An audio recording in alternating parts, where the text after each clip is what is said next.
بسم اللہ الرحمن الرحیم۔ تعلیم دین کورس سال دوم کی تفسیر قرآن کریم کا سبق شروع ہو رہا ہے۔ تمام طالبات اپنے قرآن کریم بھی کھول لیں اور اپنی اپنی کاپیاں بھی کھول لیں۔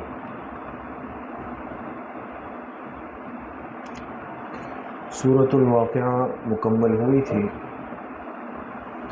آج انشاءاللہ سورۃ الرحمن شروع کریں گے۔ سورہ رحمان جو سورہ واقعہ سے پہلے ہے وہ کھول لیں قرآن کریم میں۔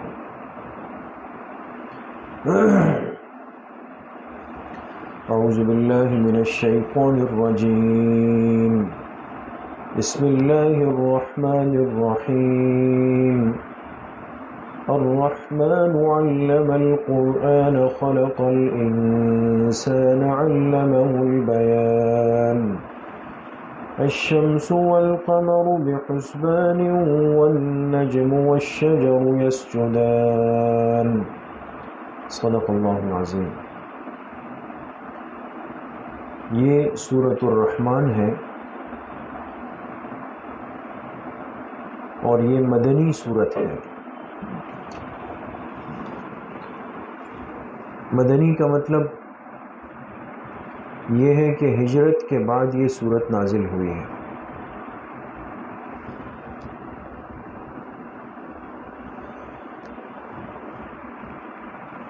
مصحف کی ترتیب کے اعتبار سے اس سورت کا نمبر 55 ہے۔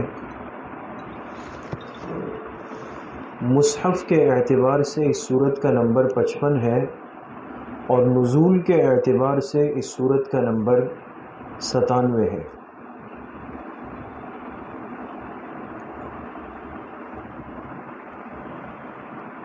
ٹھیک ہے، پچھلی صورتوں کی طرح اس صورت میں بھی انشاءاللہ بنیادی طور پر ہم نے 4 باتوں کو سمجھنا ہے۔ سورت کا ترجمہ، سورت کی وجہ تسمیہ، سورت کا موضوع اور سورت کا خلاصہ۔ 4 باتیں انشاءاللہ آپ کے سامنے آئیں گی۔ ترجمے سے پہلے اس سورت کا شان نزول سمجھ لیں۔ شان نزول کی بات بار بار آتی ہے کہ کسی بھی آیت یا سورت یا قرآن کے کسی حصے کے اترنے کی وجہ، اس کو شان نزول کہا جاتا ہے۔ تو لکھیں سورہ رحمان کا شان نزول۔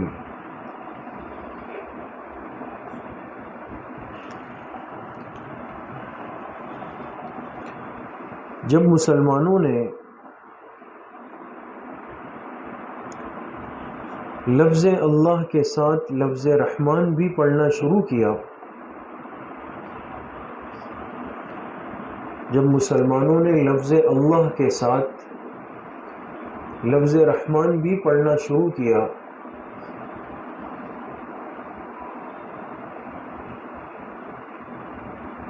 تو ایک کافر کہنے لگے مر رحمان۔ کافر کہنے لگے مر رحمان، یہ رحمان کیا ہے؟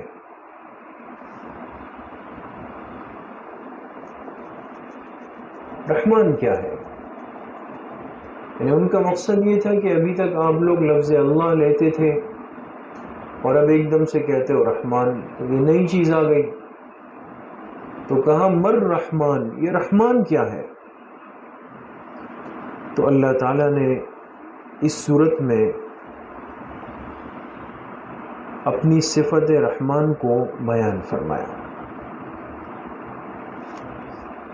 اللہ تعالیٰ نے اس صورت میں اپنی صفت رحمان کو بیان فرمایا کہ الرحمن علم القرآن خلق الانسان علمہ البیان۔ ٹھیک ہے، یہ اس صورت کا شان نزول ہوا۔ اب ترجمہ دیکھیں اور خوب غور سے دیکھیں، سنیں اور لکھیں۔ الرحمن علم القرآن، رحمان نے ہی قرآن کریم سکھایا، رحمان نے ہی قرآن کریم سکھایا۔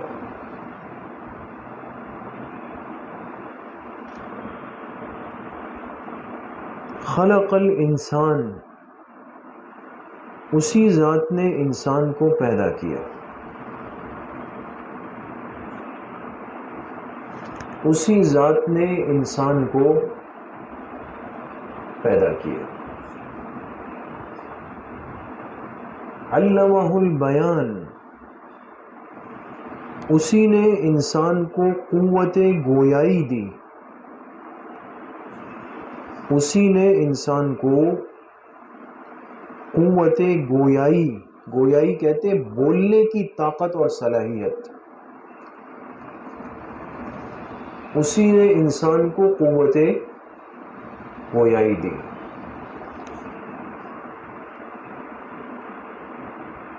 الشمس والقمر بحسبان، سورج اور چاند، شمس کہتے ہیں سورج کو، قمر کہتے ہیں چاند کو۔ سورج اور چاند یہ دونوں ایک حساب سے چل رہے ہیں، سورج اور چاند یہ دونوں ایک حساب سے چل رہے ہیں۔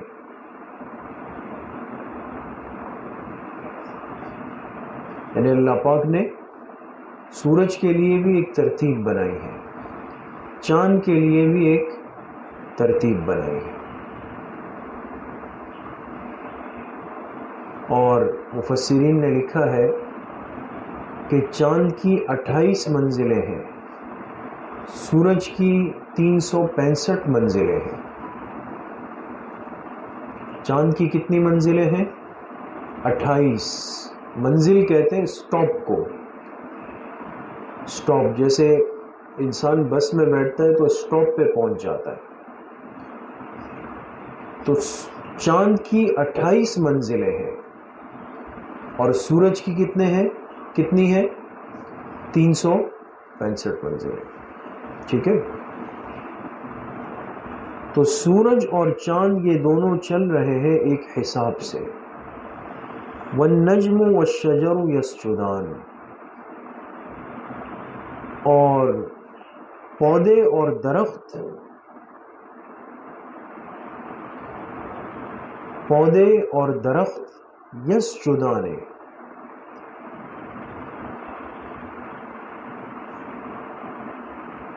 مطیع حکم ہے، پودے اور درخت مطیع حکم، مطیع حکم کے معنی ہے حکم کو پورا کر رہے ہیں، حکم کو پورا کر رہے ہیں۔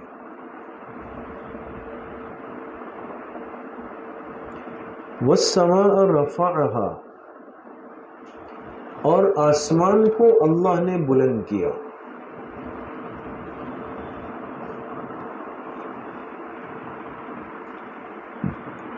آسمان کو اللہ نے بلند کیا۔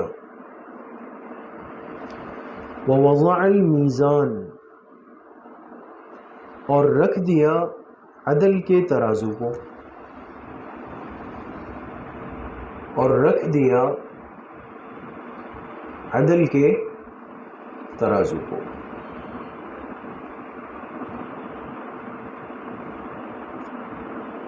تو ہم جب دیکھتے ہیں اوپر کی طرف تو ہمیں کیا نظر آتا ہے؟ آسمان۔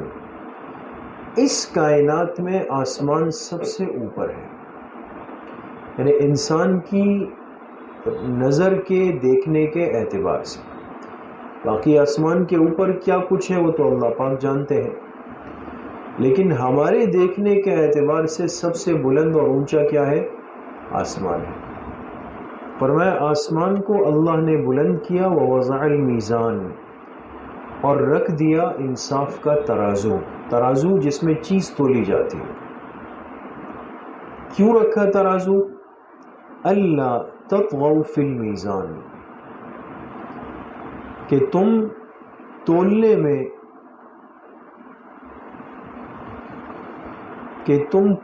میں زیادتی نہ کرو، کہ تم تولنے میں زیادتی نہ کرو، بریکٹ میں لکھیں کسی کا حق نہ مارو، کہ تم تولنے میں زیادتی نہ کرو، بریکٹ میں کیا لکھا کہ کسی کا حق نہ مارو۔ وَأَقِيمُوا الْوَزْنَ بِالْقِسْطِ، اور پورا تولو انصاف کے ساتھ، اور پورا تولو انصاف کے ساتھ۔ وَلَا تُخْسِرُوا الْمِيزَانَ، اور ناپ تول میں کمی مت کرو، اور ناپ تول میں کمی مت کرو۔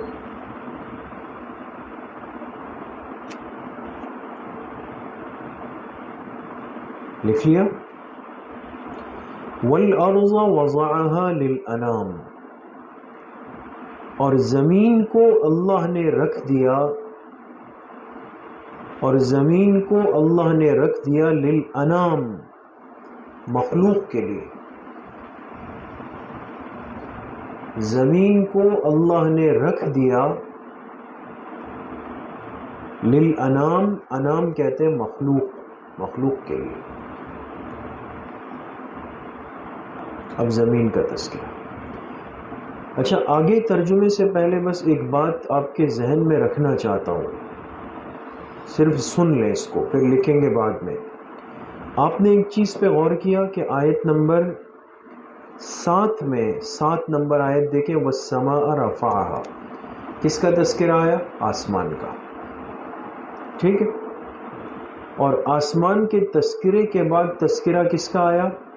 ترازو کا، انصاف کے ترازو کا، ٹھیک ہے؟ اور آیت نمبر 10 میں تذکرہ کس کا ہے؟ زمین کا۔ تو آپ نے ایک بات پہ غور کیا کہ پہلے آسمان کا تذکرہ، پھر زمین کا تذکرہ، اور بیچ میں کس کا تذکرہ آیا؟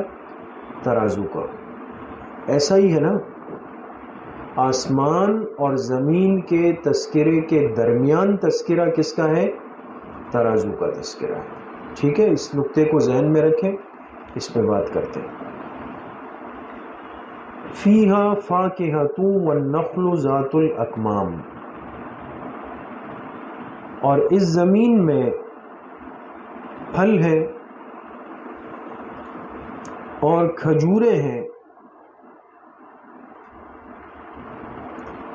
پھل ہے اور کھجوریں ہیں، ذات الاکمام، غلاف والی۔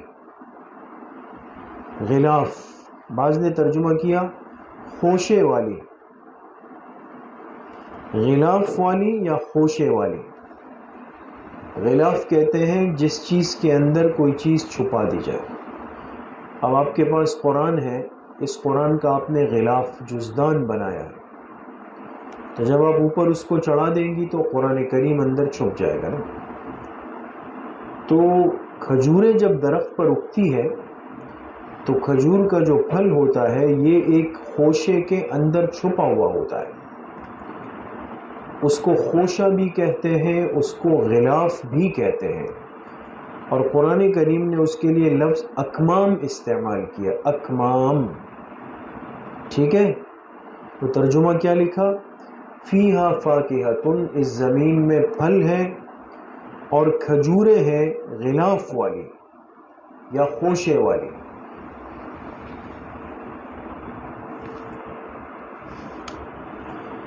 والحب ذو العصف والریحان، اور اناج ہے بھوسے والا، اناج ہے، اناج جانتی ہے نا؟ اناج غلہ ہے، اس میں سب چیزیں، گندم ہے، جو ہے، چاول ہے، باجرہ ہے، سب چیزیں اس میں شامل ہو جاتی ہیں، جوار ہے۔ تو والحب، اور اناج ہے ذو العصف بھوسے والا، اس لیے کہ جب فصل کی کٹائی ہوتی ہے تو اس کا چھلکا صاف کیا جاتا ہے، صاف، تو یہ جو چھلکا ہوتا ہے نا یہ بھوسا بن جاتا ہے، بھوسا، جانور اس کو کھاتے ہیں، تو اناج ہے بھوسے والا، والریحان اور خوشبودار پھول ہے، اور خوشبودار پھول ہے۔ دیکھیں ساری نعمتیں کہاں پیدا ہوتی ہیں؟ زمین میں، پھل بھی، کھجورے بھی، اناج بھی، خوشبودار پھول بھی، یہ ساری نعمتیں اللہ نے ذکر کی آسمان و زمین کی، فرمائے فَبِأَيِّ آلَاءِ رَبِّكُمَا تُكَذِّبَانِ، تم دونوں، ربکما، کما یہ تثنیہ کی ضمیر ہے، یعنی دو کی طرف اشارہ ہے، تم دونوں۔ اب آپ بتا سکتی ہیں کہ دونوں سے اشارہ اللہ پاک کن کی طرف فرما رہے ہیں؟ جی بریکٹ میں لکھیں انسان اور جنات، انسان اور جنات۔ فَبِأَيِّ آلَاءِ رَبِّكُمَا تُكَذِّبَانِ، تم دونوں اپنے رب کی کن کن نعمتوں کو جھٹلاؤ گے؟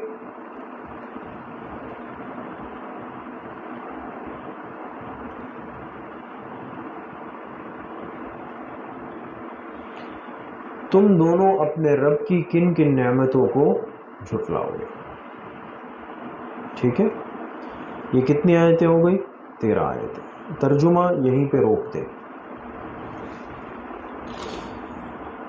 اچھا اب چند باتیں سمجھ لیں، فائدے کے عنوان سے ہم لکھیں گے اس کو، جو مستقل باتیں ہوتی ہیں نا ہمیشہ یاد رکھیں اس کو فائدے کے عنوان سے لکھتے ہیں، اور اگر 2 ہو 4 ہو زیادہ ہو تو اس کے ساتھ لکھے فائدہ نمبر 1، فائدہ نمبر 2، فائدہ نمبر 3، اس سے چیز محفوظ بھی ہوتی ہے، سمجھنا بھی آسان، یاد رکھنا بھی آسان ہوتا ہے۔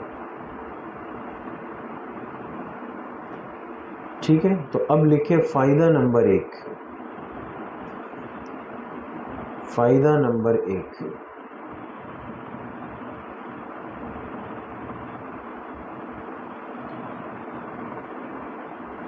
لفظ رحمان کے بعد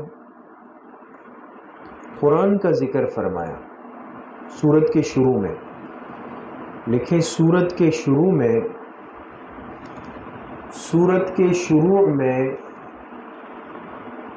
لفظ رحمان کے بعد تعلیم قرآن کا ذکر فرمایا، تعلیم قرآن کا ذکر فرمایا، ایسا ہی ہے نا، الرحمن علم القرآن۔ اس سے ثابت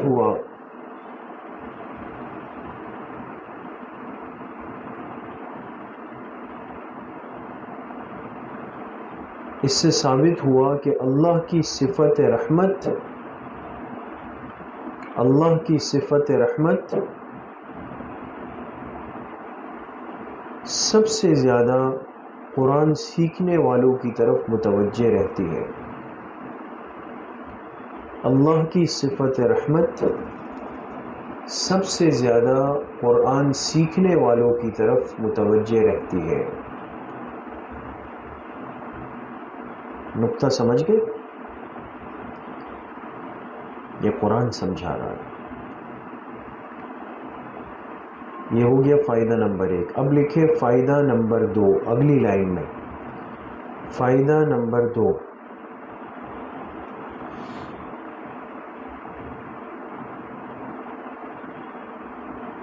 آیت نمبر 7 میں آسمان کا ذکر ہے، آیت نمبر 7 میں آسمان کا ذکر ہے، اور نمبر 10 میں زمین کا ذکر ہے۔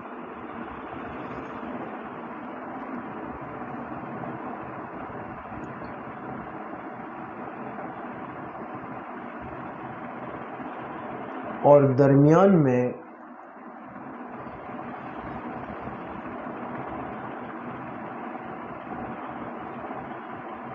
انصاف کے ترازو کا ذکر ہے،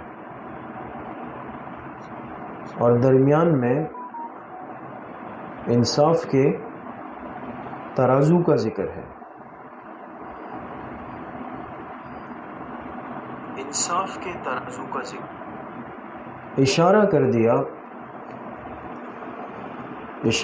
دیا کہ زمین و آسمان کا نظام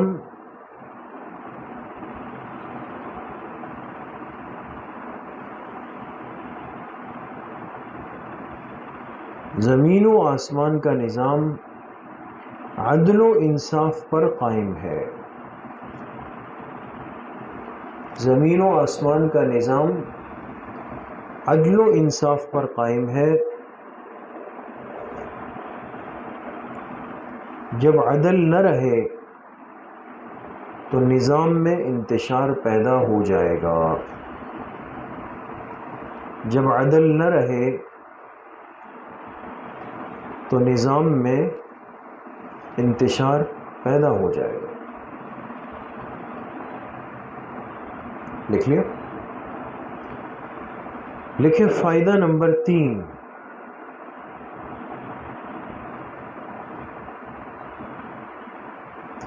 اس سورہ رحمان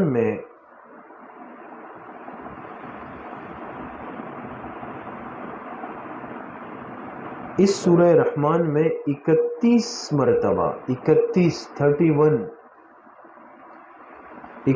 مرتبہ فَبِأَيِّ آلَاءِ رَبِّكُمَا تُكَذِّبَانِ والی آیت کو دہرایا گیا۔ اشارہ دے دیں آیت کا، پورا مت لکھیں۔ اس سورہ رحمان میں 31 مرتبہ فَبِأَيِّ آلَاءِ والی آیت کو دہرایا گیا۔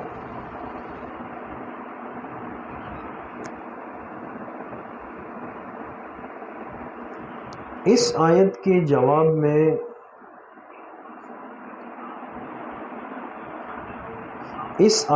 جواب میں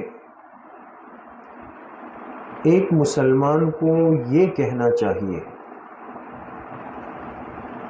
اس آیت کے جواب میں ایک مسلمان کو یہ کہنا چاہیے، لا بشیء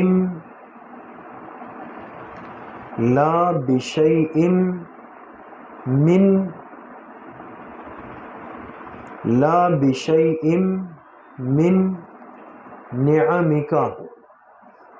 نعمک نون عین میم کاف، لا بشیء من نعمک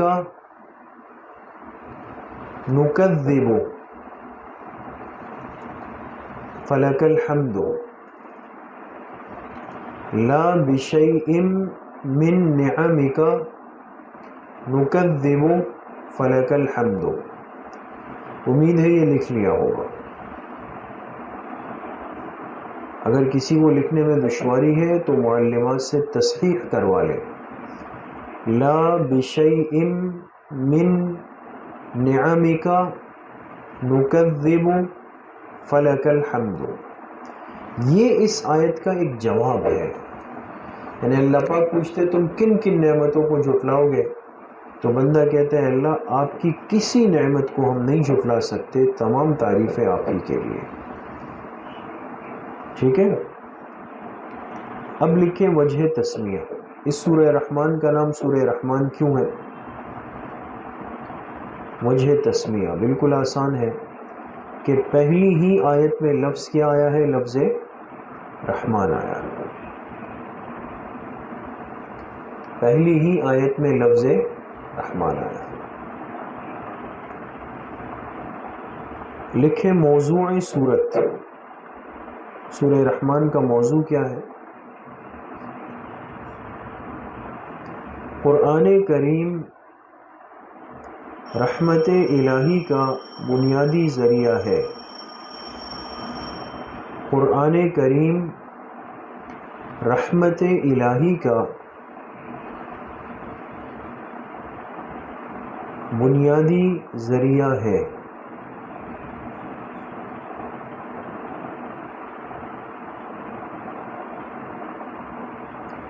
خلاصہ صورت،